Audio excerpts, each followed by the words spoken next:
नमस्कार दोस्तों, अगर आप ईपीएस 95 पेंशन धारक हैं या आपके परिवार में कोई बुजुर्ग ईपीएस 95 पेंशन का लाभ ले रहा है तो आज का यह वीडियो आपके लिए किसी बड़ी खुशखबरी से कम नहीं होने वाला, क्योंकि आज हम बात करने वाले हैं उस सवाल की जो पिछले कई सालों से देश के लाखों पेंशन धारकों के मन में घूम रहा है।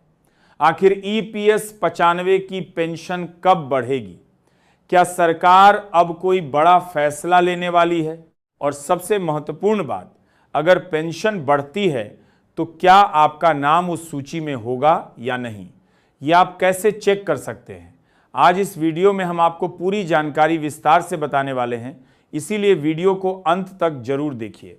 दोस्तों, पिछले कई वर्षों से ईपीएस 95 पेंशन धारक लगातार अपनी पेंशन बढ़ाने की मांग कर रहे हैं।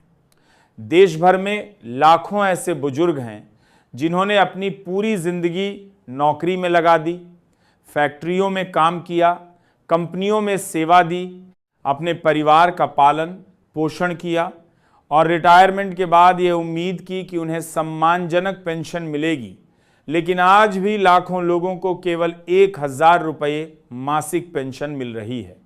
ऐसे में सवाल उठना स्वाभाविक है कि क्या 1000 रुपये में आज के समय में किसी बुजुर्ग का गुजारा हो सकता है?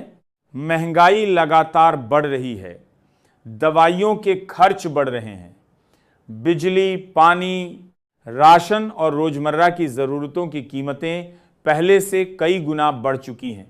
ऐसे में ईपीएस 95 पेंशन धारकों की मांग है कि न्यूनतम पेंशन को बढ़ाकर कम से कम 7500 रुपये किया जाए और इसके साथ महंगाई भत्ता भी जोड़ा जाए ताकि बुजुर्गों को सम्मानजनक जीवन जीने में मदद मिल सके।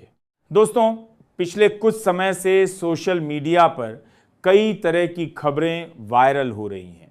कहीं कहा जा रहा है कि पेंशन बढ़ने वाली है, कहीं कहा जा रहा है कि सरकार ने फैसला कर लिया है, तो कहीं दावा किया जा रहा है कि जल्द ही लाखों पेंशन धारकों के खाते में बढ़ी हुई पेंशन आने वाली है।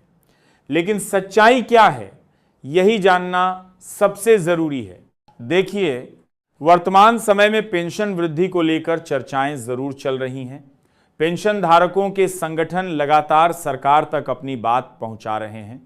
कई प्रतिनिधिमंडल सरकार और संबंधित विभागों से मुलाकात कर चुके हैं। संसद में भी समय समय पर इस मुद्दे को उठाया जाता रहा है।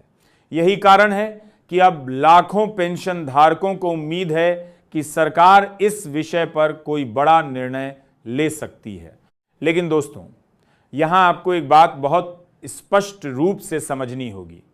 जब तक सरकार या एफओ की ओर से आधिकारिक अधिसूचना जारी नहीं होती, तब तक किसी भी वायरल खबर को अंतिम सच नहीं माना जा सकता। इसीलिए किसी भी अफवाह पर विश्वास करने से बचें और केवल आधिकारिक जानकारी पर ही भरोसा करें। अब सबसे बड़ा सवाल आता है कि अगर भविष्य में पेंशन वृद्धि का फैसला होता है तो क्या आपका नाम लाभार्थियों की सूची में होगा? दोस्तों, इसका जवाब आपके रिकॉर्ड में छिपा हुआ है। यदि आपका ईपीएस 95 रिकॉर्ड सही है, आपका बैंक खाता अपडेट है, आधार लिंक है और आपकी पेंशन से जुड़ी सभी जानकारी सही दर्ज है, तो भविष्य में मिलने वाले किसी भी लाभ का फायदा आपको आसानी से मिल सकता है। लेकिन यदि रिकॉर्ड में कोई गलती है, नाम में त्रुटि है, बैंक विवरण गलत है या आधार अपडेट नहीं है, तो आपको परेशानी का सामना करना पड़ सकता है। इसीलिए अभी से अपने रिकॉर्ड की जांच करना बेहद जरूरी है। कई पेंशन धारक वर्षों तक अपने रिकॉर्ड की जांच नहीं करते और बाद में उन्हें समस्याओं का सामना करना पड़ता है। इसीलिए अगर आपने अभी तक अपने दस्तावेजों की जांच नहीं की है तो जल्द से जल्द कर लीजिए। दोस्तों, आज देश भर के ईपीएस 95 पेंशन धारकों की निगाहें सरकार के अगले कदम पर टिकी हुई हैं।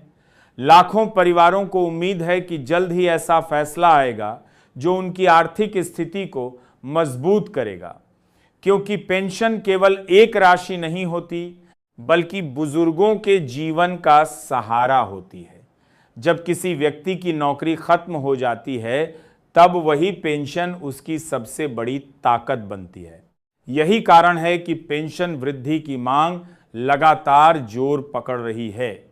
देश के अलग अलग राज्यों से पेंशन धारक अपनी आवाज उठा रहे हैं। उनका कहना है कि वर्तमान समय में 1,000 रुपए की पेंशन पर्याप्त नहीं है और इसमें बदलाव होना चाहिए। यही वजह है कि अब इस विषय पर चर्चा पहले से ज्यादा तेज हो चुकी है। दोस्तों, अगर आने वाले समय में कोई बड़ा फैसला होता है तो उसका सीधा फायदा उन लाखों पेंशन धारकों